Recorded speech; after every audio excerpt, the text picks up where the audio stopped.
aujourd'hui pour explorer ce sujet. Nous sommes très heureux d'accueillir 4 orateurs, oratrices qui travaillent en régionalisation et en immigration dans les communautés de petite à moyenne taille. Pour leur biographie, vous pourrez consulter le programme en ligne. Mais pour commencer notre discussion cet après-midi, nous avons Dan Borowick, qui est le directeur du développement économique, de la planification et des initiatives stratégiques pour Northumberland, le comté de Northumberland, et de l'expérience dans le secteur du développement économique, et s'implique avec plusieurs organisations, incluant le Conseil du développement de la main-d'œuvre et la Corporation pour des travailleurs. Nous aurons Aurélie Lacassagne, qui est à l'Université Saint-Paul. Elle est membre du comité aviseur. Elle est spécialiste des communautés francophones à l'extérieur du Québec. Nous avons par la suite Sarah Wiseman. Elle est directrice de la Fondation Shapiro, une fondation privée basée à Boston qui se concentre sur les innovations soutenables pour soutenir les personnes ayant vécu des migrations forcées à travers le monde. Et la dernière mais non la moindre, Laura, qui est une défenseure des droits de l'EDI. Elle a une maîtrise en santé publique et elle mène l'initiative Belonging à l'organisme Genesis, qui vient de Terre-Neuve, pour créer des opportunités équitables dans l'écosystème technologique. Nous sommes très heureux de vous accueillir aujourd'hui. Veuillez les applaudir avec moi. Quelques petits points d'ordre en termes de format. Nos panélistes prendront chacun 15 minutes pour présenter leur sujet. Par la suite, nous aurons une période de questions et réponses. Nous utiliserons Slido pour capturer vos questions. Alors, veuillez vous inscrire à la plateforme pour pouvoir y inscrire vos questions. Nos présentations sont traduites simultanément en français ou en anglais. Donc, si ce n'est pas déjà fait, veuillez aller chercher des écouteurs si vous en avez besoin. Donc, j'inviterai Dan Borowick à commencer la conversation.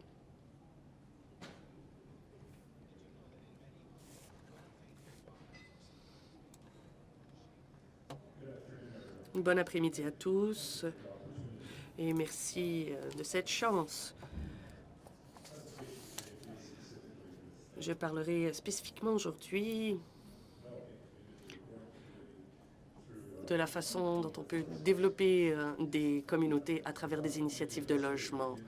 Et je crois que la meilleure façon de commencer serait de vous montrer à quoi ressemble la communauté dans le comté de Northumberland. Voici donc des images. Typiquement, Northumberland est une collectivité très rurale, aussi rurale qu'on peut l'être. Donc, on voit ici un pont qui est utilisé à des fins récréatives en hiver. Il y a aussi des territoires des Premières Nations. On voit ici la Première Nation d'Alderville, le cénotaphe documenté comme premier monument commémoratif de guerre dans l'histoire du Canada. Voici les zones boisées qu'on peut retrouver aussi dans notre zone. Nous avons un pont suspendu au-dessus de la gorge de Ranney qui permet d'admirer le paysage. Voici le village de Warkworth. Et comme vous pouvez voir, On peut voir ce qui est très typique dans plusieurs communautés, l'aréna. On peut voir aussi l'église. Ici, vous pouvez voir l'automne, les couleurs de l'automne dans notre région et les grandes étendues d'eau. Et ici, vous voyez à quoi ressemble l'été chez nous. Je vous donne un peu de contexte. Pour cette communauté de Northumberland qui regroupe 7 municipalités, dont la Première Nation d'Alderville. Nous avons Port Hope et Cobourg qui sont les plus populeuses, 16 et 20 000 personnes respectivement. La population rurale s'élève à 89 365 personnes. C'est une zone géographique très grande, 1907 km². Nous sommes 1 heure à l'est de la région de Toronto. Et si vous avez déjà traversé le corridor de la 401 qui traverse Northumberland, vous aurez peut-être vu la grosse pomme. Non, pas celle-là, l'autre. Donc, dans le cadre d'une de nos premières initiatives avec les services d'établissement, nous avons établi un portail d'immigration dont une des conséquences a été la création de Radio Northumberland. On voulait diffuser à partir de la grosse pomme, non pas cette grosse pomme-là. Et finalement, ça a fonctionné. Pendant un moment, nous avions une douzaine de journalistes qui vivaient à Northumberland et on pouvait diffuser à partir de notre communauté rurale dans sa langue d'origine. Donc, la vision pour Northumberland est de rassembler les gens, les partenariats et les possibilités pour un Northumberland fort et dynamique. Et comme vous le savez déjà, lorsqu'on a une vision, il doit y avoir un moyen aussi de la rendre possible. Et la réalisation donc de la vision incombe au département que je gère. Donc, développement touristique, attraction d'investissement, aménagement du territoire, services d'établissement, un incubateur et un accélérateur de talent aussi. Voici donc les défis auxquels nous faisons face dans Northumberland à ce moment. Ils sont probablement très similaires à ceux d'autres communautés, mais pour réaliser cette vision de création d'un Northumberland fort et vibrant, nous faisons face aussi à un vieillissement de la population et le fait que nous nous situons à 1 heure à l'est de Toronto fait qu'il y a une portion significative de la population emménagée à Northumberland parce qu'ils ont pu vendre leur maison à profit et donc ils avaient accès à la propriété dans Northumberland. Et notre population vieillissante représente 30% de notre population.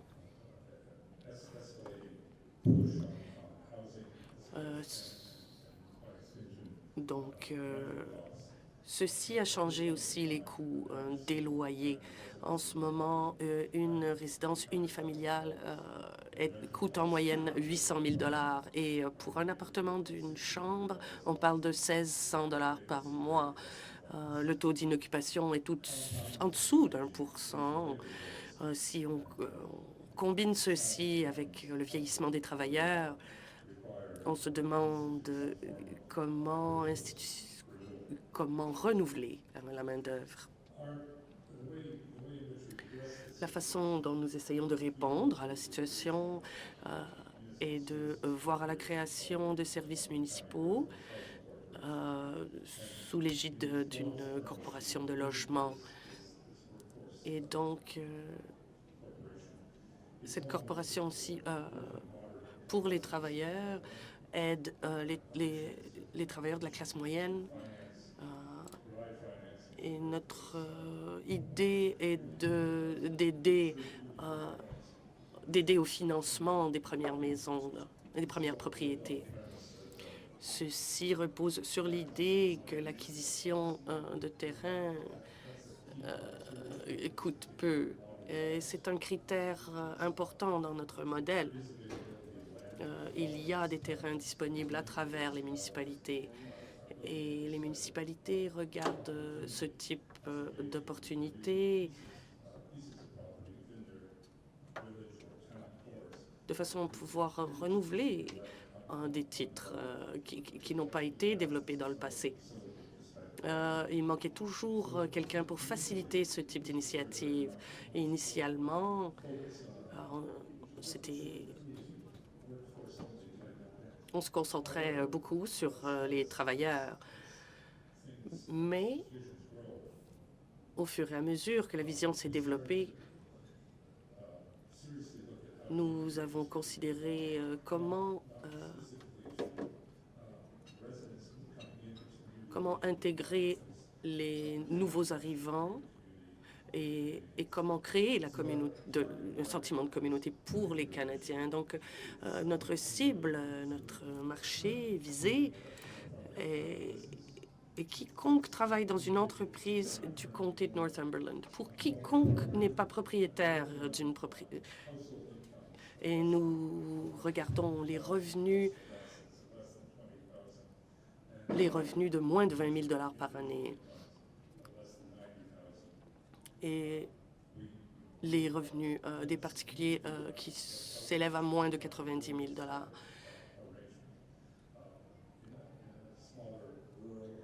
Donc, dans ce contexte rural, la relation avec les développeurs, avec les services immobiliers, la communauté financière, et il y a moyen de rassembler tout le monde autour de cette initiative. Et nous sommes bien surpris aujourd'hui que cette initiative a pu aller de l'avant et sommes heureux de sa croissance et de l'intérêt que l'on y porte. L'acquisition de terres n'a pas été un problème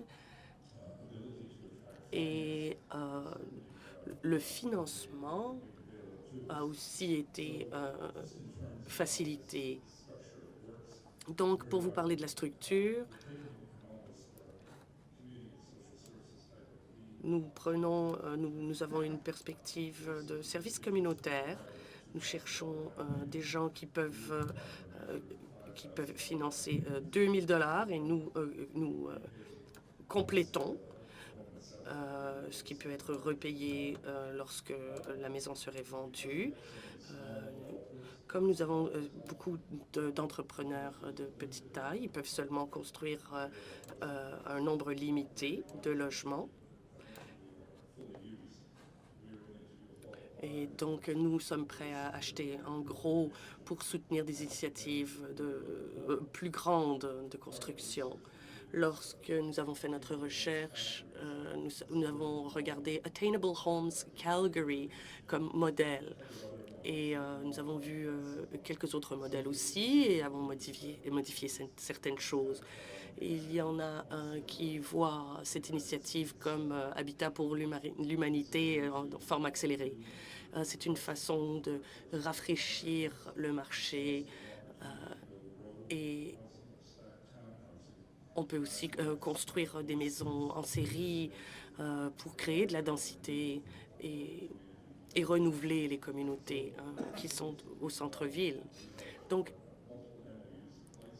aujourd'hui, avec nos municipalités plus petites, nous cherchons déjà à être en train de construire au printemps 2024.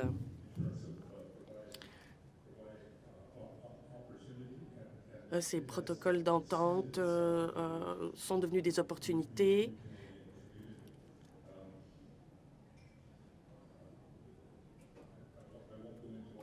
Je ne vous donnerai pas tous les détails de la mécanique de l'accès à la propriété, mais notre communauté soutient cette initiative fermement.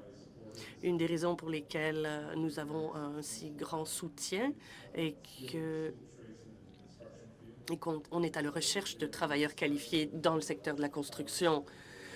et ils sont donc intéressés à offrir des logements à ces travailleurs-là pour pouvoir les retenir ainsi que leurs familles. Et le destin a voulu que, en initiant ce type de modèle, nous avons construit des relations, des collaborations, des partenariats avec la Fondation Shapiro. Donc, Sarah Wiseman, qui est la troisième oratrice, vous donnera des exemples plus précis sur ce que ça implique. Cet arrangement inclut aussi le logement transitoire. Nous sommes en train de construire un réseau pour aider les nouveaux arrivants. Une de nos premières priorités en allant de l'avant avec cette initiative est le fait que cette approche est holistique au niveau du développement économique. Nous voulons que les familles, nous voulons retenir des familles et non seulement des individus.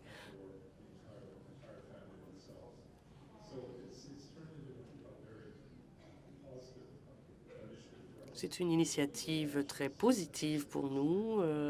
Nous ferons le lancement au printemps 2024 et nos cibles et ce dont nous avons besoin de travailler avec les institutions, avec la santé, avec le secteur de la construction en tant que partenaire actif de cette initiative. Donc voilà une approche assez directe qui vous parle de ce projet et on m'a dit qu'il me reste 55 secondes. Donc, je vous remercie et je cède la parole à la prochaine.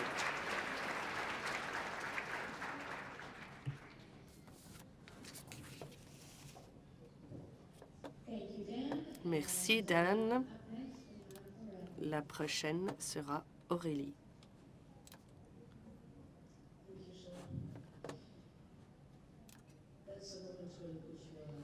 Ça, c'est le moment où vous mettez votre casque parce que je vais parler français.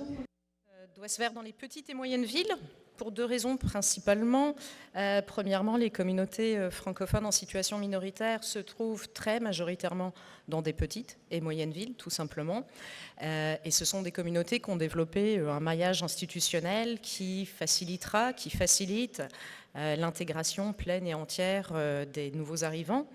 Et puis deuxièmement, parce que, et je suis bien désolée de le dire, mais faire venir des immigrants francophones à Toronto, par exemple, ne sert pas à grand-chose, parce qu'il y a fort à parier, et c'est tout naturel, qu'ils aillent vers leur communauté d'origine et non vers la communauté francophone, ce qui fait que dans la plupart des cas, en une génération, le français sera perdu.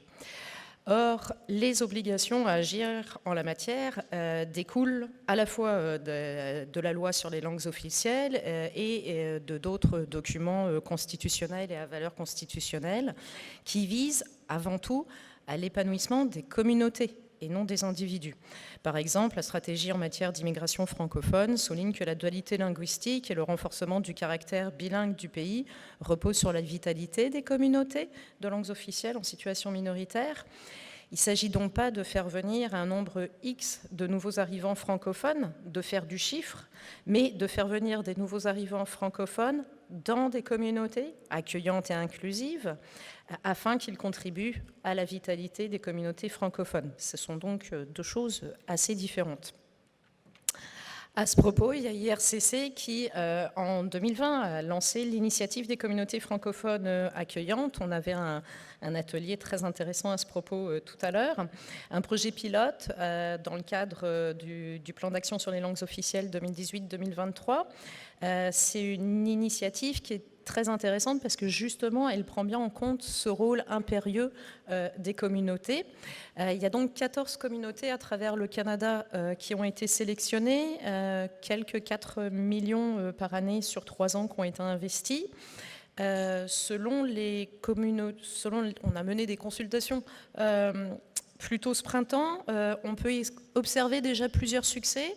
Les CFA ont permis une forte mobilisation communautaire parce que les projets développés ont impliqué des acteurs locaux qui connaissent les besoins spécifiques des communautés.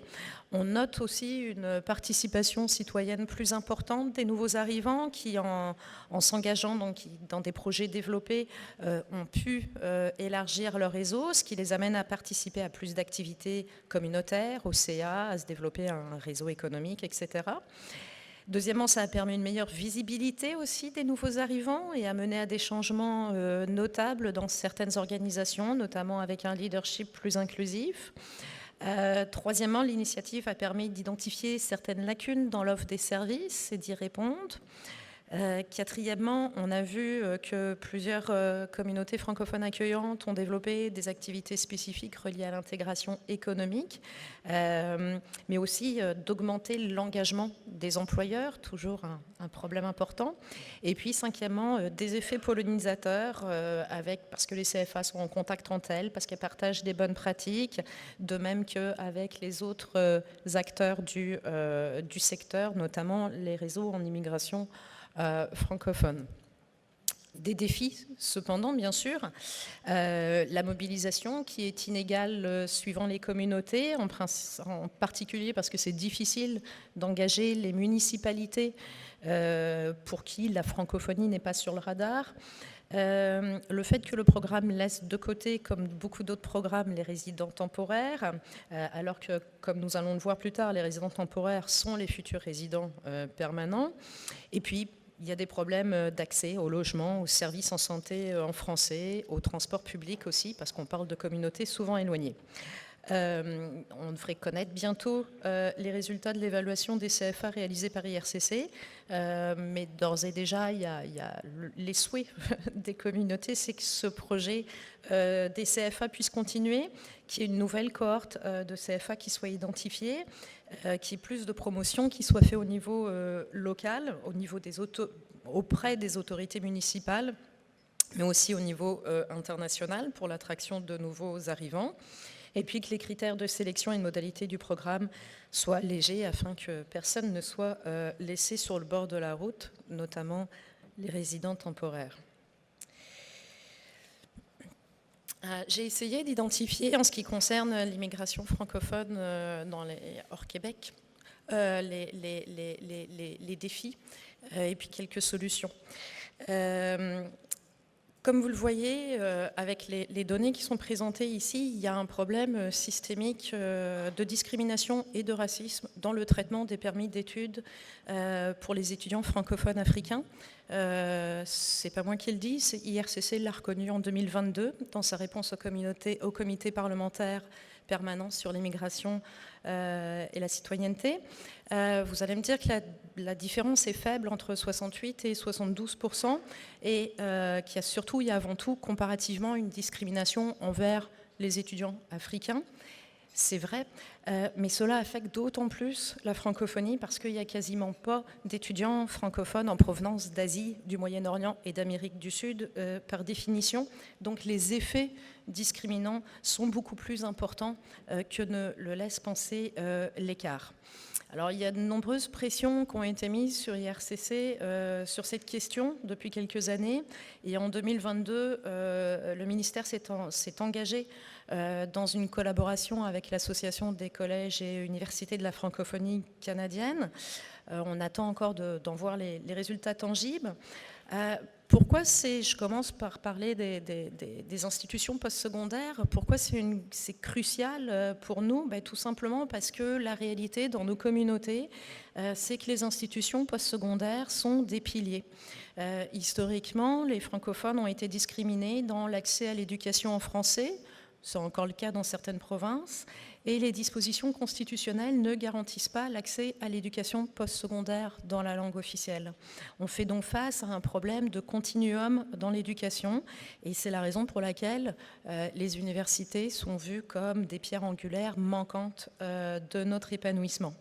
Par ailleurs, on a noté ces dernières années que à peu près 60% des résidents permanents étaient auparavant des immigrants temporaires. toutes catégories confondues, parce qu'ils obtiennent plus de points et donc ils entrent plus facilement dans le bassin d'entrée express. Et étant donné qu'il y a peu de travailleurs temporaires francophones, il est primordial pour nous que la catégorie temporaire des étudiants étrangers soit privilégiée, puisque nombre d'entre eux transiteront plus tard vers la résidence permanente. Le ministre Miller ce matin l'a réitéré, il y a des nouvelles cibles qui ont été fixées, 6% l'année prochaine, 7% en 2025, 8% en 2026. Ces cibles ne seront pas atteintes si IRCC ne règle pas de façon urgente le problème des permis d'études pour les étudiants francophones. L'autre élément, les consultations auprès des CFA l'ont montré, les infrastructures et particulièrement le logement, la santé et les transports ne suivent pas. Ça freine non seulement l'attraction et l'inclusion des nouveaux arrivants dans nos communautés, mais ça pose aussi des problèmes de ressentiment et de racisme. Keith Neumann vous en a parlé ce matin, les derniers résultats du sondage Environix sont assez édifiants à ce sujet. La tendance lourde s'est inversée. Les Canadiens sont aujourd'hui beaucoup plus nombreux à dire qu'il y a trop d'immigration et les Canadiens sont toujours plus nombreux à ne pas être d'accord avec le fait que les niveaux d'immigration sont trop élevés, mais l'écart s'est énormément réduit entre les deux opinions. Et puis surtout, le rapport d'Environix souligne que cette opinion est de plus en plus répandue sur le fait que le Canada accueille trop d'immigrants et que ça s'explique en grande partie par les inquiétudes croissantes concernant la façon dont les nouveaux arrivants pourraient contribuer à la crise du logement. Le logement est cité comme le deuxième problème le plus important après l'inflation par les répondants au sondage. Et donc la question des infrastructures pour soutenir les populations croissantes dans les petites villes, afin que les immigrants ne soient pas perçus comme une concurrence pour des ressources finalement limitées, est absolument centrale. Quelques pistes de solutions. C'est d'abord une véritable politique d'appui aux établissements postsecondaires francophones. Ça va bien au-delà de la question de l'octroi des permis d'études. C'est aussi qu'il faut que le fédéral s'engage clairement à soutenir les petites institutions postsecondaires francophones, partout, du Manitoba en passant par l'Ontario jusque dans les Maritimes. Il faut mettre en place un plan spécifique de gestion des demandes de permis des étudiants étrangers francophones. Il faut, de concert avec Patrimoine canadien, un programme d'appui à l'accueil et à l'intégration de ces étudiants dans nos communautés, de façon à les appuyer pour qu'ils transitionnent vers la résidence permanente. Il y a une autre mesure tout simple qui peut être mise en place demain matin. Il y a un programme qui s'appelle Volet direct pour les études, qui, en théorie, permet un traitement du dossier en 20 jours. Vous ne rêvez pas. Sur tous les pays francophones en Afrique, ce programme ne concerne que le Maroc et le Sénégal. On pourrait inclure tous les pays francophones. C'est assez évident, la liste, vous n'avez qu'à contacter l'OIF et ça réglera une partie du problème. Deuxième élément, l'adéquation entre les différentes politiques, notamment de logement et d'immigration. En 2022, le Canada a accueilli 437 000 immigrants, plus les 607 000 résidents non permanents. Et l'année dernière, le Canada a construit 220 000, je vais arrondir, nouvelles unités de logement. J'ai fait un petit calcul, ça nous donne un rapport d'un logement pour 4,75 immigrants, toutes catégories confondues. Inutile de vous préciser qu'on est loin du compte. Quand on parle de crise de logement, ce n'est pas simplement un problème de grandes villes. On parle toujours de Vancouver et de Toronto, mais c'est une réalité aussi dans les petites et moyennes communautés. Je vous donne un exemple. Sudbury, en Ontario, chez moi, le taux d'inoccupation, c'est 1,6. À Moncton, c'est 1,7. À Bathurst, c'est 1,9. À Hawkesbury, c'est 0,2. Voilà. Donc, comme le sondage Environix nous le montre, la crise aiguë du logement, ça a une incidence très forte sur l'opinion que les Canadiens ont de l'immigration. On a une récession économique qui se profile, ça aussi ça crée des inquiétudes Il y a un danger, on le sait parce qu'on l'a vécu dans l'histoire canadienne il y a un siècle, on le sait parce que l'Europe l'a vécu dans les années 80 et que les conséquences s'en font encore ressentir. Ces discours, ces adéquations entre inflation, crise économique, problème de logement et immigration, ces mauvaises perceptions. Peut-être qu'on devrait penser pendant quelques années à privilégier par exemple la réunification familiale. Il y a de nombreux dossiers qui attendent depuis des années. Ça nous permettrait de respecter nos obligations en matière de droit international en ne séparant pas les familles. Et puis de revoir un petit peu nos cibles en matière d'immigration économique. Par exemple, l'immigration familiale, son avantage, c'est qu'elle met moins de pression sur le logement parce que les familles peuvent plus facilement habiter ensemble. Ce qui nous permettrait peut-être d'avoir un peu plus de temps pour construire les logements nécessaires.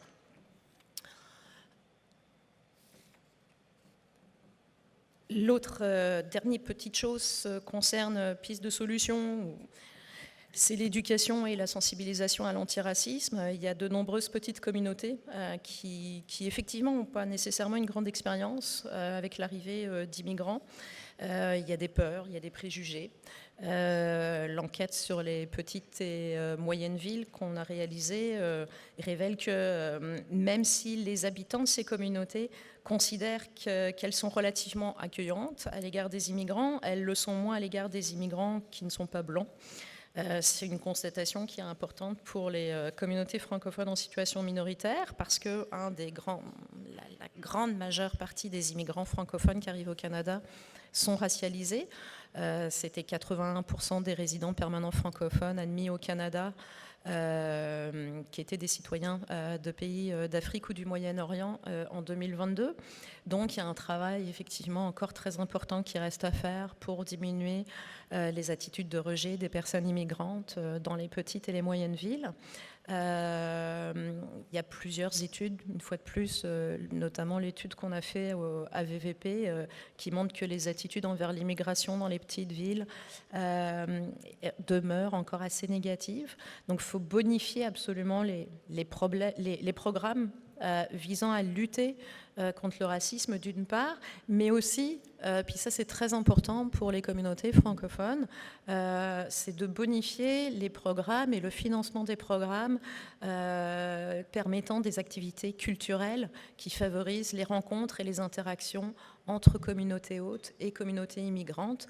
Bref, prendre au sérieux l'intégration culturelle et la financer de façon adéquate, ce qui aujourd'hui est loin d'être le cas. Merci. Thank you, Aurélie. Sarah, please join us at the podium. Merci, Aurélie. Good afternoon, everyone. Bonjour tout le monde. I'm here. Je suis ici pour raconter un peu de manière informelle, parler d'un projet pilote qui a commencé dans une petite communauté en Nouvelle-Écosse.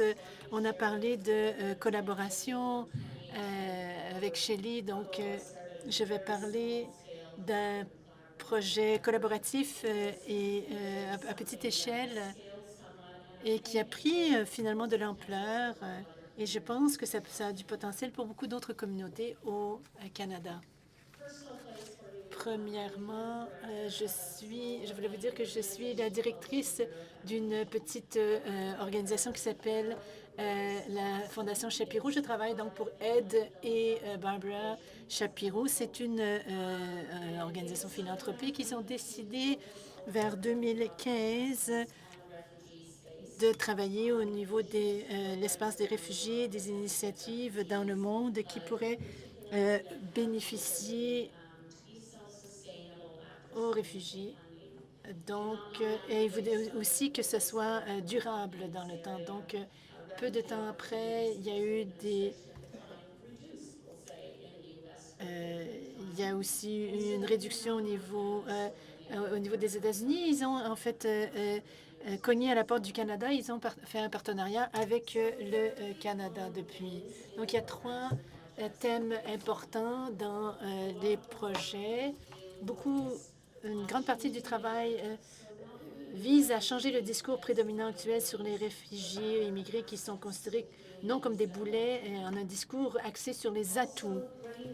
Et aussi, on veut, avec les Shapiro, les Shapiro, ils cherchent des façons de soutenir et créer des occasions gagnant-gagnant autour de la réinstallation des réfugiés. Donc, pas seulement de regarder vraiment comment ces programmes peuvent apporter quelque chose à la communauté, aux employeurs, aux écoles qui les accueillent, à la population en général. Et finalement, cette phrase, reconnaître que le talent est universellement réparti, mais pas les perspectives ou les occasions. Donc, particulièrement lorsqu'on regarde les parcours professionnels, c'est ce sur quoi je me concentre, c'est d'aider vraiment les employeurs à reconnaître que le mot réfugié comporte souvent des stéréotypes qu'il faut absolument briser et déconstruire et considérer ces gens comme des individus qui sont compétents, mais qui, il se trouve, sont des réfugiés. Donc, je vais vous parler un peu de mon parcours personnel, pas parce que j'ai envie de parler de moi-même, mais pour vous aider à comprendre cette approche collective et collaborative. J'ai commencé ce programme parce que je crois en fait que la réussite que nous avons vue en Nouvelle-Écosse vient du fait que nous avions tant de partenaires différents et de perspectives différentes autour de la table. Donc, avant de me joindre à la Fondation Shapiro, je pratiquais le droit du travail et de l'emploi notamment.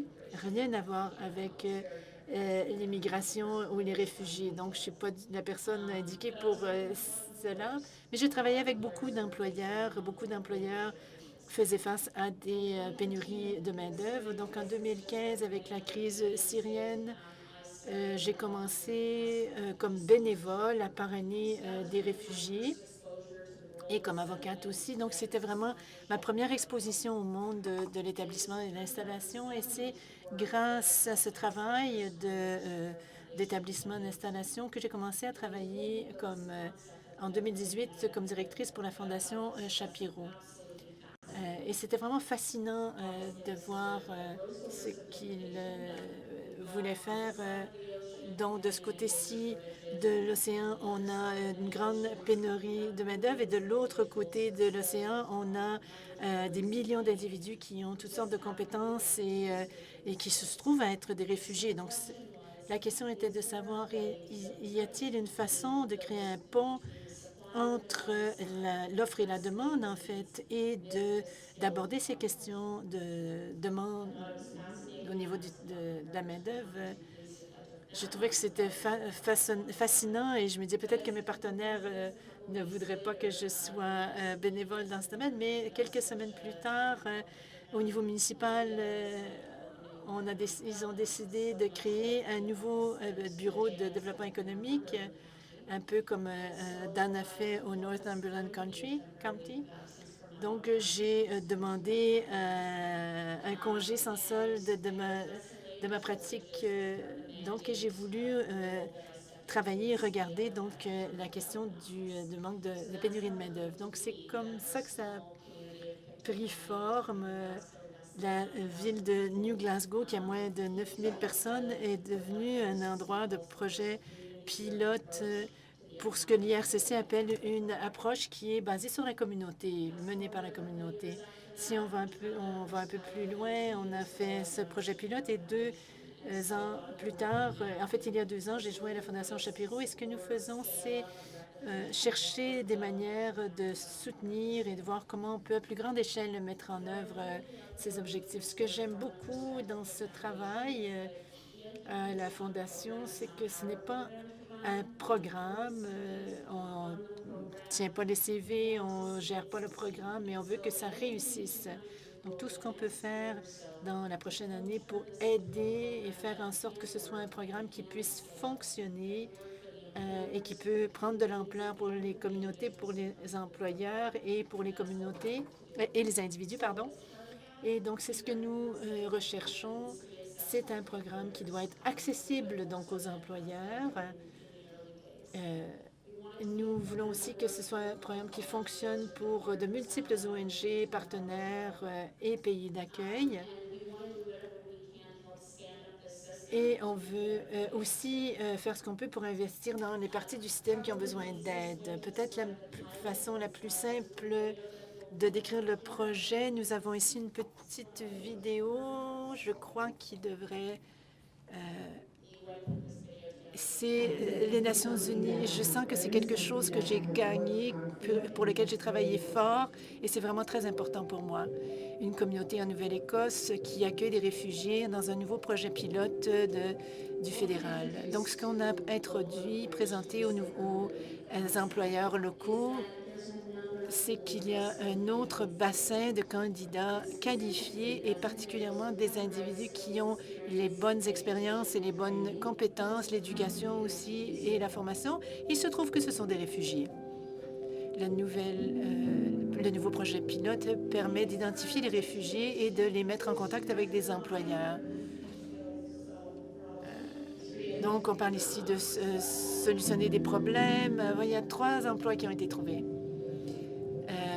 Voici des entrevues qui ont été faites au Kenya. Elles ont ensuite été embauchées et aussi dans un centre de soins de longue durée. En fait, ce que nous voulons, c'est que ce sont les meilleurs candidats qui travaillent ici. Donc, on pose exactement la même question qu'on poserait à des gens qui viennent de la région d'ici et les réponses étaient les mêmes.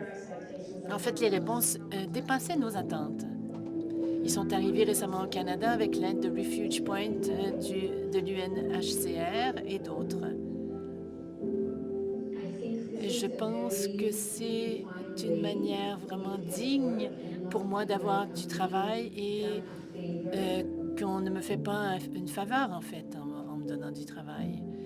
Elles s'adaptent à leur nouvelle vie en Nouvelle-Écosse. Je sais que l'avenir est lumineux pour moi et ma famille et mes enfants, et pour moi aussi, parce que je veux aussi me développer au niveau de ma carrière. L'endroit est absolument incroyable. Les résidents, les gens avec qui je travaille, ils sont très gentils et je me sens acceptée et que je fais partie de la communauté.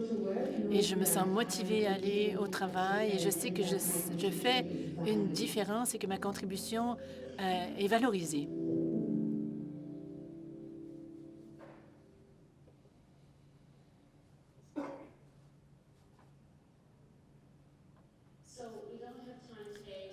On n'a pas de temps aujourd'hui pour parler de la conversation au niveau de l'éducation, mais pour vous donner une idée, en plus du fait qu'on a beaucoup de conversations au niveau des diplômes et tout ce qui est la reconnaissance des diplômes et des occasions. Donc, tous les candidats qui étaient dans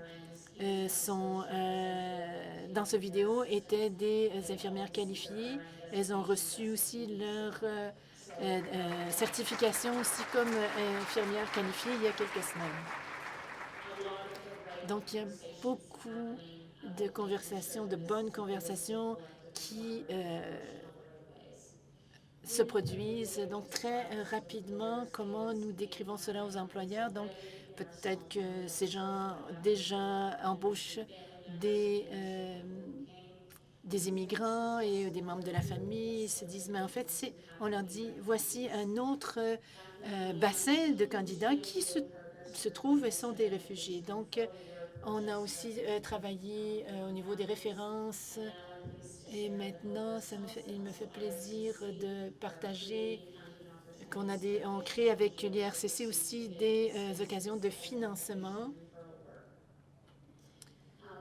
Donc, on a aussi, on explique aux employeurs que ce n'est pas un programme humanitaire, c'est un programme d'immigration économique. Donc, tous les candidats qui utilisent ce parcours et viennent ici grâce à ce parcours doivent remplir tous les autres critères pour l'immigration. Donc, il y a une reconnaissance aussi d'un agent d'immigration. Donc, il y a certaines preuves aussi qui sont exigées au niveau des critères d'admissibilité.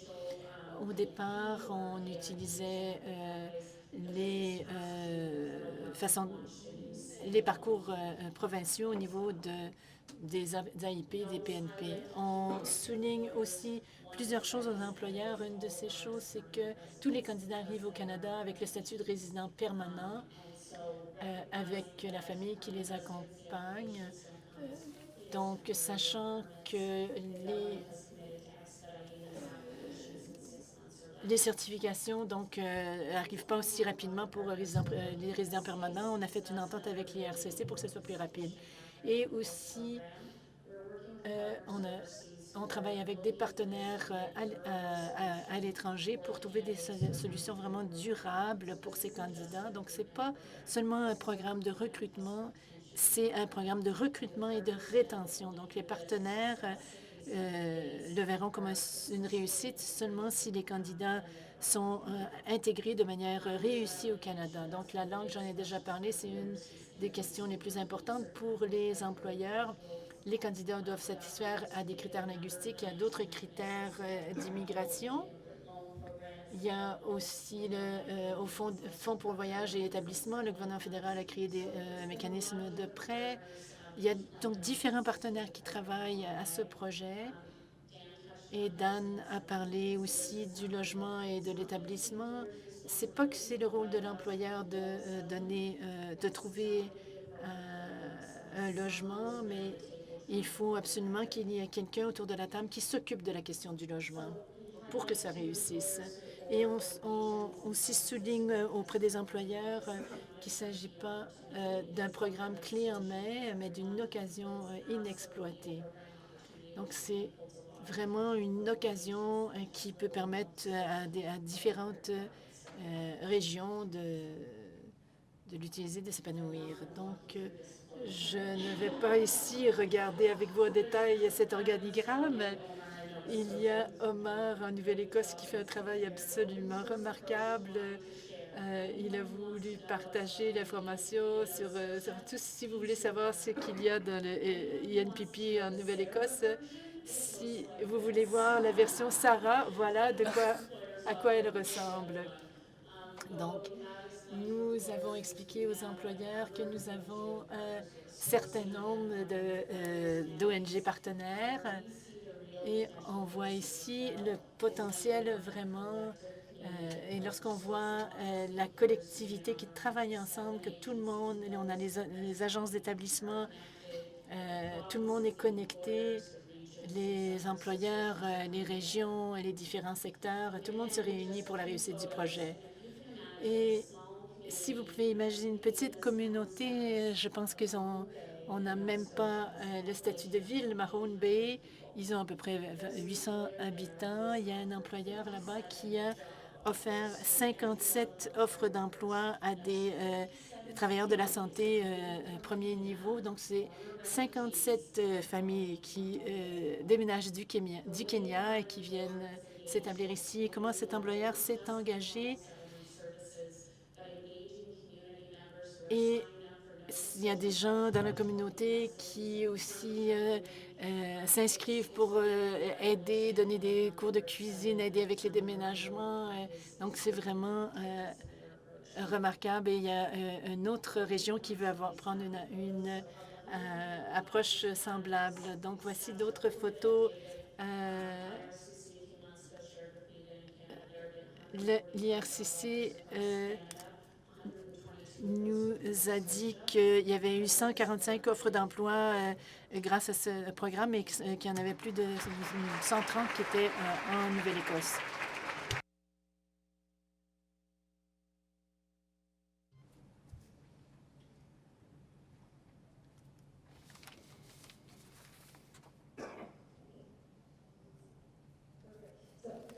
Bonjour tout le monde et merci d'être ici aujourd'hui. Merci aux organisateurs de la conférence de m'avoir donné cette occasion de présenter aujourd'hui. Mon nom est Laura Aguirre Polo et j'utilise mon nom « elle ». Et je suis enchantée d'être ici aujourd'hui. Je travaille à Genesis, qui est une jeune pousse, un incubateur à St. John's, à Saint-Jean-Terre-Neuve. Dans la présentation d'aujourd'hui, nous allons explorer comment Genesis attire, retient, soutient les nouveaux arrivants entrepreneurs dans le domaine de la technologie, donc à Terre-Neuve. C'est la province où il y a le moins d'attractivité pour les immigrants au Canada. Donc, je voudrais partager un peu mon parcours avec vous parce que je pense que ça explique un peu qui je suis et comment ça influence aussi mon travail. Donc, si vous m'aviez dit il y a 13 ans que je serais ici aujourd'hui en train de parler du travail que je fais en immigration, je ne vous aurais pas cru. Il y a 13 ans, j'ai pris la plus grande décision de ma vie.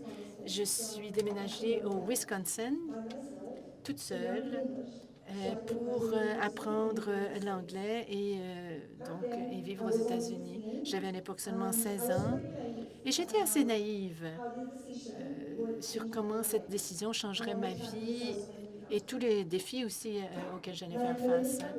Et au niveau académique, j'ai étudié en santé publique et en justice sociale, mais mes expériences de naviguant les systèmes d'immigration canadiens et américains comme immigrante et comme femme colombienne m'ont inspirée à bâtir une carrière qui soit dédiée à l'immigration, la diversité et l'inclusion. Oui, ça fonctionne. Donc, avant de plonger dans le cœur de cette présentation, je voulais vous montrer quelques photos que j'ai prises dans les dernières années. Je vous présenterai Saint-Jean-Terre-Neuve. Donc, Saint-Jean est la capitale de Terre-Neuve-Labrador sur la côte est du Canada. J'adore beaucoup de choses de Saint-Jean et ses beautés naturelles, son air propre, pur et sa population qui est parmi les plus gentilles et plus chaleureuses.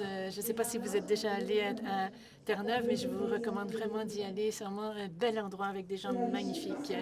En plus de ces paysages magnifiques, Terre-Neuve est connue aussi pour son secteur technologique innovant. On embauche et on fait vivre des milliers de personnes chaque jour. Donc, Genesis est notre carrefour qui est à Segment Hill. C'est là que Marconi a reçu le premier signal transatlantique. Donc, on voit l'innovation et la technologie ici. Donc, notre mission à Genesis, c'est vraiment de construire des compagnies remarquables en technologie. On a travaillé depuis des années et on est affilié à l'Université de Terre-Neuve. On a commencé avec un seul programme d'incubation et maintenant, nous soutenons des jeunes pousses dès l'idéation et plus tard. Dans les 25 dernières années, les compagnies de Genesis ont recueilli plus de 680 millions en capital et ont généré des revenus de plus de 250 millions et ont créé plus de 2800 emplois dans la province. Certains de ces logos vous sont peut-être connus et certaines de ces compagnies Genesis ont un impact non seulement à Terre-Neuve, mais partout dans le monde. Maintenant, explorons comment nous attirons et retenons les entrepreneurs en technologie à Genesis. Pour les 17 premières années, nous avons démontré qu'il y avait en fait un manque de diversité. Donc, en fait, il y avait toutes sortes de compagnies incroyables, mais c'était des hommes cisgenres qui géraient la plupart de ces compagnies.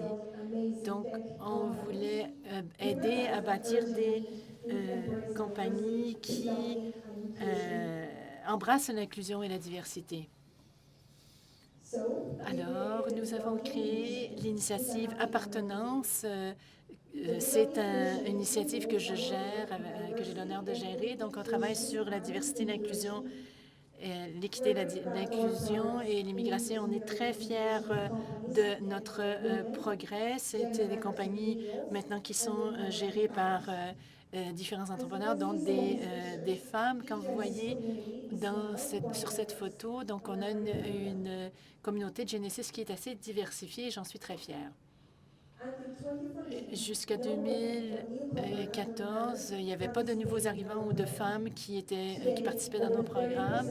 Aujourd'hui, on a plus de 30 des compagnies dans notre portefeuille sont fondées par des femmes et 60 par des nouveaux arrivants au Canada. Donc, on voit ici au niveau de la diplomation, on voit des femmes et des nouveaux arrivants.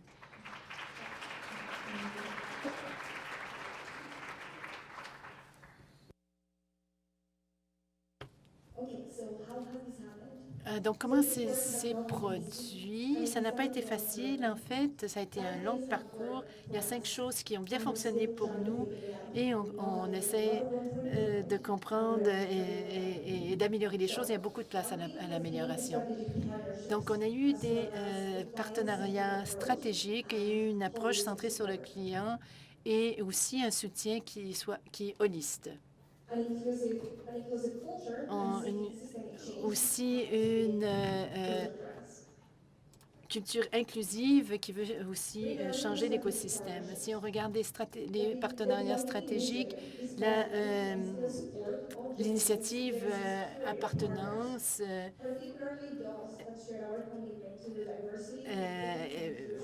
continue grâce à l'initiative de nos partenaires. On a, par exemple, la Friends Family Foundation et Nasdaq donc, ça nous aide à mettre en œuvre des solutions qui permettent aussi de faire tomber les barrières pour des nouveaux arrivants. Un autre exemple, c'est comment Genesis est un partenaire désigné à Terre-Neuve-Labrador pour l'IRCC. Et on a un programme fédéral qui nous permet d'aider des jeunes, des nouveaux arrivants à établir leur compagnie. Donc, cette stratégie prend une approche centrée sur le client. Il y a beaucoup de leadership, beaucoup d'ateliers aussi qu'on a fait. Et c'était basé vraiment sur le client. Et ces ateliers étaient bien, mais n'avaient pas assez d'impact. Donc, on a pris un pas de recul et on a voulu en faire d'une priorité la connexion avec le client. On a compris qu'on avait besoin d'occasions, de défis, et on a aussi utilisé leur rétroaction pour mettre en œuvre des initiatives et des améliorations. Le troisième élément, c'est le soutien holiste, et ça va au-delà des affaires. Donc, on reconnaît l'importance d'avoir des solutions qui soient personnalisées. Donc, en plus des systèmes normalisés que tout le monde reçoit chez Genesis, les clients reçoivent aussi un soutien personnalisé lié à leurs besoins. On parle ça peut être de l'aide au niveau de l'immigration, mais très souvent, les nouveaux arrivants qui se lancent en affaires font face à des défis particuliers. Dans le passé, nous avons aidé des clients avec toutes sortes de choses au niveau que ce soit naviguer le système d'immigration canadien, bâtir des relations sociales. Et on sait que les nouveaux arrivants n'ont pas le même réseau social. Le quatrième, on parle d'une culture inclusive. La diversité, l'inclusion ne nous arrête pas. En fait, l'inclusivité est vraiment imbriquée et incluse dans notre ADN. On offre aussi de la formation en diversité et on organise aussi toutes sortes d'événements spéciaux. Et ces considérations reflètent notre dévouement pour créer un espace où tout le monde se sent écouté et valorisé. Et le dernier aspect, on parle de la recherche de changements systémiques. Nous utilisons et nous voulons vraiment qu'il y ait un changement systémique aux différents niveaux, particulièrement en ce qui a trait au programme d'immigration et pour les immigrants, d'accueil des immigrants. Donc, aussi qu'il y ait des façons d'accueillir donc les nouveaux entrepreneurs. Donc, on collabore aussi avec d'autres organisations gouvernementales et d'autres organismes qui font la promotion du changement systémique pour faciliter donc les améliorations.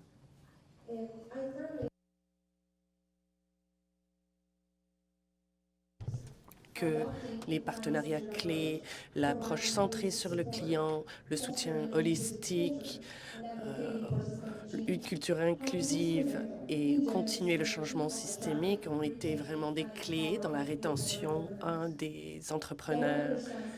Personne ne comprend les besoins de nos clients qu'eux-mêmes. Donc, construire des relations avec les individus au sein des communautés que nous soutenons est une clé. Nous aimerions que nos clients se sentent à l'aise de demander de l'aide. Et ceci nous aide à guider notre travail et améliorer notre travail. Cette approche ne se crée pas en claquant des doigts, mais je sais qu'en faisant ceci, nous maximisons nos ressources et nous augmentons l'impact de la rétention des entrepreneurs en technologie. Je veux vous laisser avec une courte vidéo qui s'appelle « Trouver mon futur en technologie », une campagne menée par un de nos partenaires, TechML, qui montre la diversité du secteur de la technologie à Terre-Neuve et au Labrador. Si notre travail vous intéresse, si vous êtes une femme, un nouveau venu, qui avait des idées en technologie, vous voulez parler avec nous, ne vous gênez pas de le faire.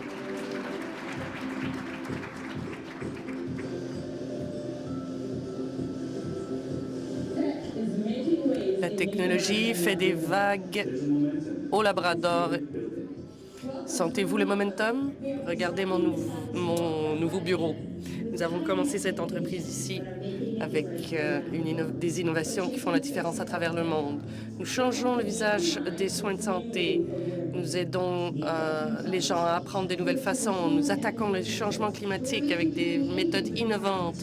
Nous faisons de l'entraînement. Nous transformons la réalité la science-fiction en réalité.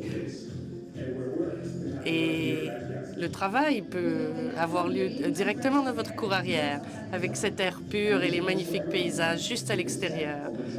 Il y a une place pour tout le monde en technologie, avec le soutien et la collaboration d'une communauté dans technologie qui est le meilleur. Toute opportunité en apporte une autre.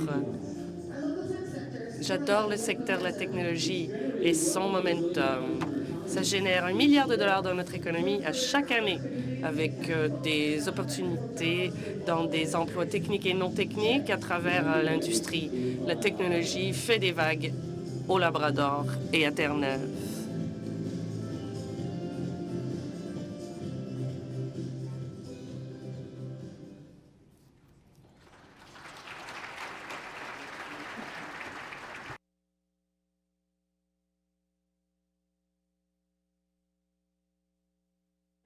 Merci, Laura. Voici donc la fin des présentations des panélistes et nous ouvrons la séance de questions et réponses. Si vous n'avez pas encore soumis vos questions à travers la plateforme Slido, vous pouvez le faire maintenant. Et pendant que vous faites cela, j'aimerais vous montrer une vidéo de Copa National, qui est un partenaire pour cette séance.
Merci à Copain National pour votre commandite importante.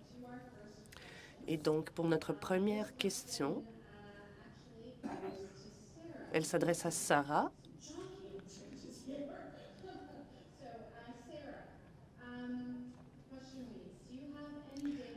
Avez-vous des données sur la rétention des réfugiés qui viennent à travers le MPP?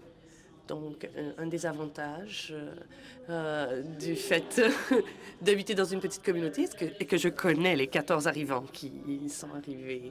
Donc, bien sûr, on documente de façon plus officielle, mais ces 14 candidats sont arrivés à la fin de 2021, début 2022. 2 sont partis en Alberta lorsqu'ils ont découvert qu'ils avaient des membres de leur famille qui habitaient là, mais sont restés dans le système de santé. Les autres sont venus en Nouvelle-Écosse. Ils n'ont pas été retenus avec l'employeur original, mais c'est parce que l'employeur original a aussi soutenu leur formation. Et donc, ils sont restés en communauté et dans le domaine des soins aussi. Donc, on parle des 3 que vous avez vus dans le vidéo. Elles n'ont pas conservé ces emplois-là. Elles sont montées dans les échelons.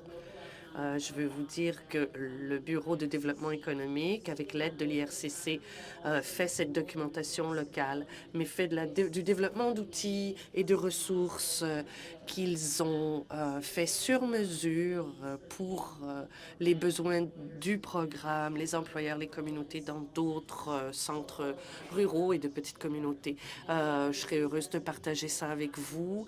Et une autre information intéressante, de vous dire que ces 12 premiers candidats sont une part intégrale de la recherche pour l'orientation aussi des futurs candidats. Dan, les 2 prochaines questions vous sont adressées. Peut-être que nous pourrions les mettre ensemble. Donc, nous avons trouvé que plusieurs bureaux de développement économique ont des mandats restreints. Et même s'ils veulent que les nouveaux arrivants travaillent dans leur ville, ils font face à des défis. Si vous pouviez commenter là-dessus. Vous avez aussi mentionné que l'acquisition de terres n'est pas une barrière à l'initiative. Et donc, est-ce que les candidats qui sont de racines autochtones ont un accès différencié? Donc, pour mes homologues, dans le cas de Northumberland, nous ne sommes pas un bureau de développement économique typique. La réalité est qu'un des défis auxquels nous faisons face depuis toujours est la correction de municipalités disparates. Et ça a pris un certain nombre d'années pour créer les infrastructures nécessaires pour rassembler ces municipalités. L'approche a toujours été de dire que le développement économique ne peut se faire tout seul. On parle de développement communautaire et donc le développement communautaire implique de regarder tous les aspects qui rendent une communauté vibrante et en santé, que ce soit l'éducation, les ressources éducatives, culturelles, les services communautaires. Dans mon cas, c'est tombé dans cette catégorie. Et sans aller beaucoup plus loin, cette initiative courante que nous avons en termes de logement fait partir d'une initiative plus large.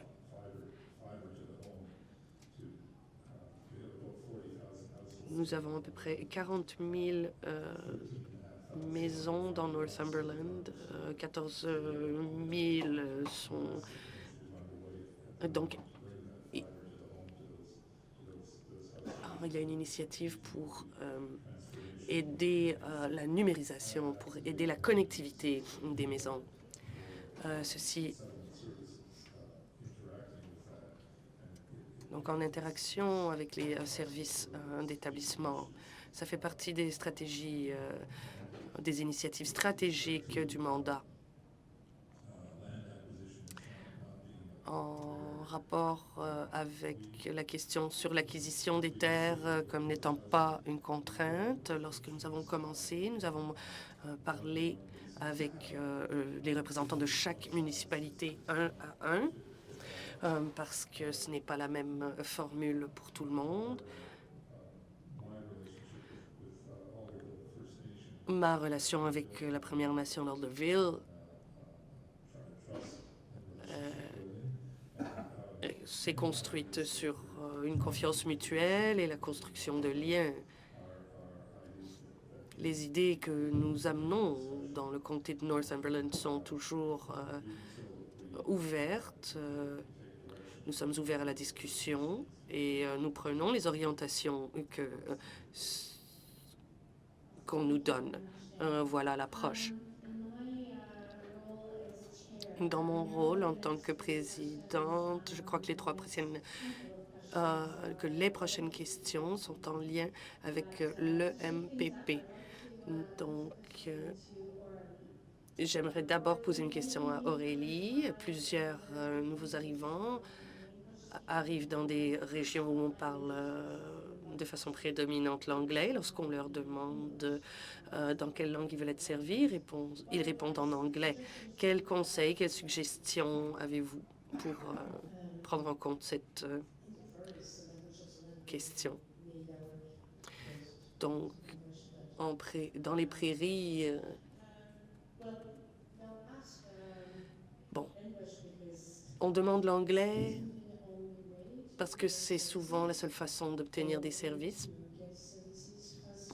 ou d'avoir des services rapidement. C'est aussi simple que ça. Aussi, le fait qu'on demande des services en anglais, les immigrants reconnaissent que l'anglais est une langue dominante.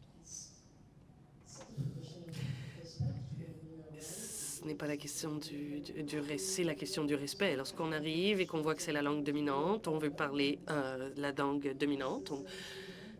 Et donc, on veut être inclus là-dedans et on demande des services en anglais. Ceci n'est pas sans dire qu'ils n'ont pas le droit de s'intégrer, d'échanger et d'être accueillis dans une communauté qui partage plus de similarités avec eux. C'est aussi simple que ça. Et pour être franche, je suis arrivée en tant qu'immigrante en Ontario. Et quand je suis allée à l'hôpital, quand j'ai eu mes enfants, bien sûr, j'ai pas dit « je cherche quelqu'un qui parle français ». Je serais peut-être morte sur la table opératoire. Donc, on parle anglais, on demande les services en anglais. C'est aussi simple que ça. Merci. Et maintenant, je vais suivre les questions dans l'ordre auquel elles apparaissent. Les 3 prochaines sont pour vous, Sarah. Peut-être qu'on peut les mettre ensemble très rapidement. Est-ce que les arrivants ont accès à des programmes de soutien et quelles sortes de soutien sont donnés par les employeurs? Et si vous pouviez terminer en disant en quoi l'initiative de parrainage se démarque des initiatives de parrainage de réfugiés qui existent déjà. Donc, je ne suis pas un expert, mais ces candidats, rappelez-vous, arrivent par des voies d'immigration économique. Il y en a qui peuvent avoir accès à un programme de financement, tout comme les réfugiés, mais ils ont accès aux mêmes services que les résidents permanents. Donc, ils ont accès à des services pré-arrivés et post-arrivés. En termes de soutien de l'employeur, ce n'est pas une recette unique non plus. Ça dépend de la communauté où se trouve l'employeur et quels sont les soutiens qui existent. En Nouvelle-Écosse, ce qu'on a fait, c'était de s'assurer que le Bureau de développement économique travaillait en collaboration très proche avec le YMCA.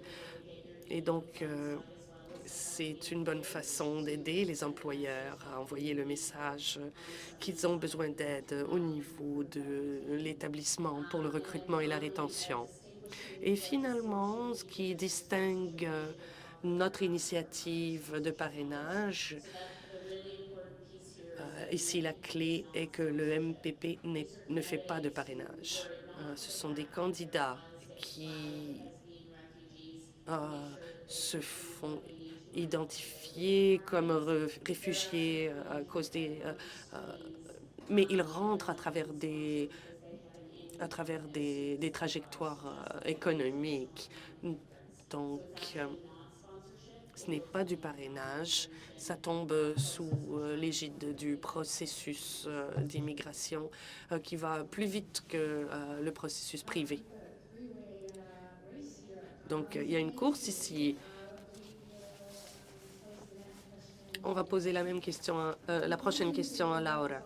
Avant qu'un individu soit accepté au sein du processus, veuillez décrire votre processus de sélection des candidats.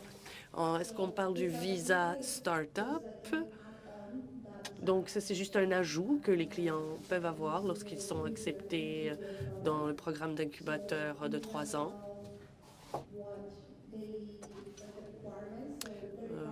Au niveau des qualifications, elles sont les mêmes pour chaque client. Nous cherchons des compagnies ou des individus qui ont une technologie qui est innovante, qui a le potentiel de grandir.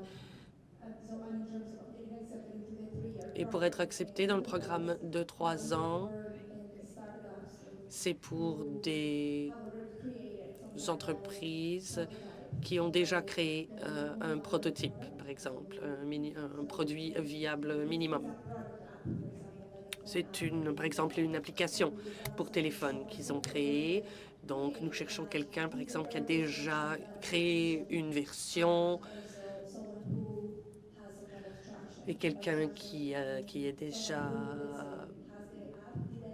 un peu de momentum et qui ont, c'est-à-dire déjà des utilisateurs actifs. Donc, cette compagnie peut démontrer qu'elle résout un problème ou qu'elle répond à un besoin et que les gens donc vont vouloir payer pour ça. Donc, on cherche des compagnies qui ont un potentiel de croissance. Et ce programme est lié au programme d'immigration Startup Visa. Il y a des compagnies qui sont peut-être pas prêtes pour notre programme, entreprises, mais nous travaillons avec des nouveaux arrivants et des gens dans d'autres pays, dans des programmes pour les préparer à être acceptés dans le programme entreprise. Une fois qu'ils sont acceptés, nous faisons une lettre de soutien qu'ils peuvent utiliser pour leur résidence permanente. Très bien, merci. La prochaine question. Oh, ça a changé. Ah, la technologie nous garde bien éveillés.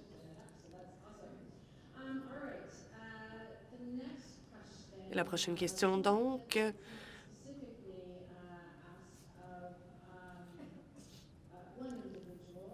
ne s'adresse pas à un individu en particulier, mais nous pourrions peut-être demander à Aurélie de répondre d'abord. Quel serait l'alignement idéal au niveau des politiques touchant le logement et l'immigration, selon vous? Aurélie, vous pourriez commencer avec votre réponse et si d'autres panélistes veulent rajouter, vous êtes les bienvenus.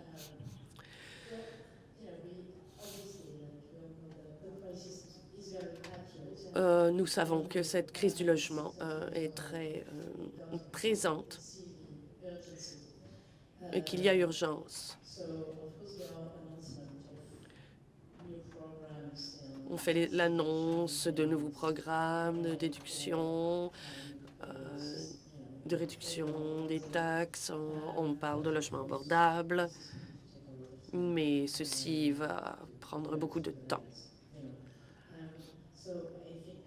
Alors, je crois que lorsque nous parlons d'un meilleur alignement entre les politiques publiques, nous parlons de savoir que ceci va prendre quelques années. Et donc, espérons que 500 000 ou 700 000 unités seront construites. Nous avons un problème lorsque nous disons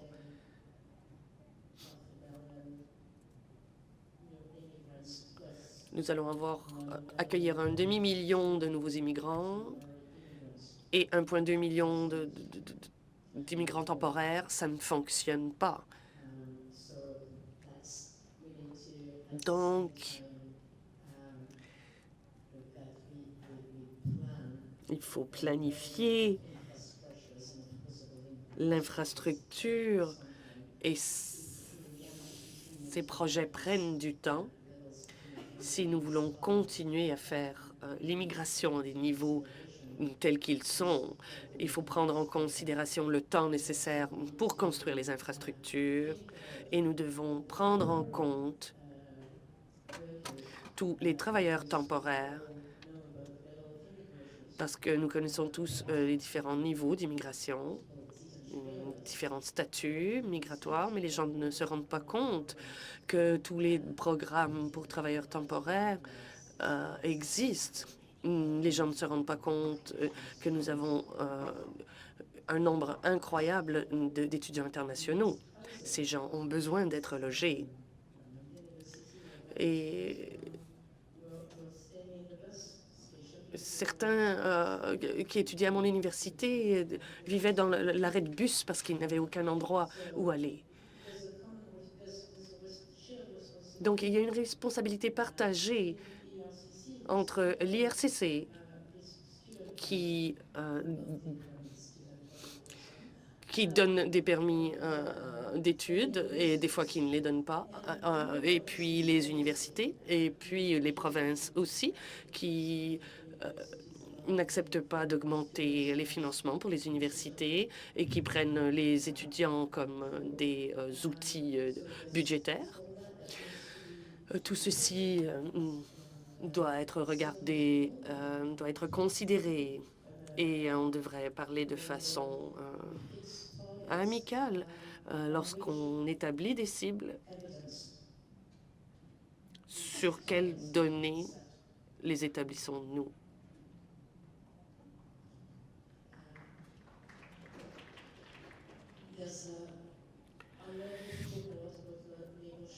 On a parlé aussi beaucoup de pénurie de main-d'œuvre, mais on dit aussi écoutez les économistes qui vous diront tous que la crise arrive, on s'en va en récession.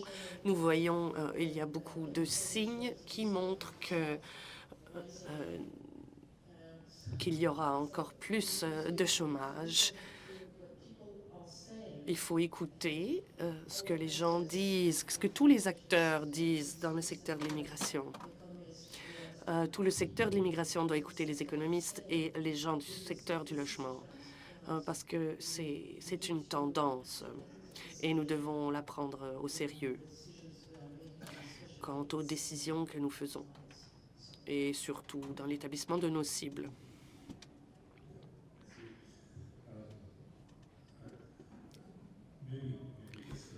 Peut-être dire faire une image à l'interne. Nous travaillons sur un modèle qui dit que la recherche aide à soutenir les politiques créent des programmes et ces programmes donnent l'accès au financement. Mais la réalité dit que si on ne finance pas un effort de recherche qui soit coordonné, qui puisse coordonner entre le logement et l'immigration, on n'aura jamais la politique qui peut vraiment régler le problème. Et donc, il faut prendre un pas de recul et dire qu'il y a cette capacité, mais cette capacité doit être financée. Merci pour ces réflexions. Cette question s'adresse au panel au complet. Est-ce qu'il y a des études sur les efforts d'intégration des nouveaux arrivants dans les carrières professionnelles? Est-ce que vous avez quelque chose à partager avec l'auditoire à ce sujet? En termes d'efforts d'intégrer les nouveaux arrivants dans les carrières professionnelles, dans la fonction que j'occupe, je ne peux pas parler d'intégration, mais ce que j'aime promouvoir,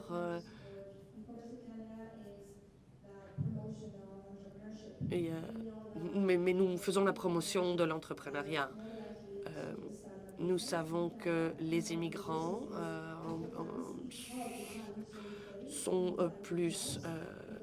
auront plus tendance à créer leur entreprise, étant donné qu'ils n'ont pas beaucoup d'expérience, qu'ils n'ont pas d'expérience de travail au pays. Donc, à Terre-Neuve, je rencontre des gens qui me disent « Oui, nous cherchons un travail en technologie, on n'arrive pas à trouver de travail, on est très qualifié. » Donc, une chose que je dis aux gens est « Comment pensez-vous comment allez-vous partir votre entreprise? » J'ai été élevée en Colombie.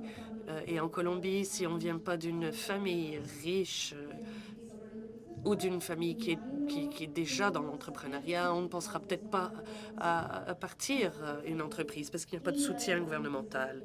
Mais au Canada, dans des endroits comme Terre-Neuve, il se passe beaucoup de choses pour soutenir les gens, même les nouveaux arrivants, même ceux qui n'ont pas la résidence permanente, pour commencer des entreprises. Donc, c'est quelque chose à considérer.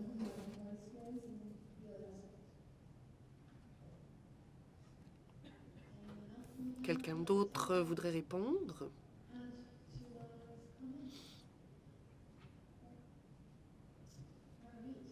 Très bien.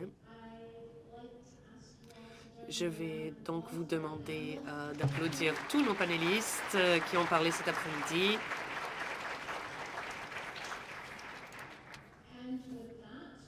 Et sur ce, nous avons complété notre séance. Je sais qu'il y avait d'autres questions. Vous pouvez parler directement à nos panélistes pour la réponse à ces questions. J'aimerais vous remercier de votre participation et de votre attention cet après-midi. Sur ce, je vous remercie. Thank you, miigwech.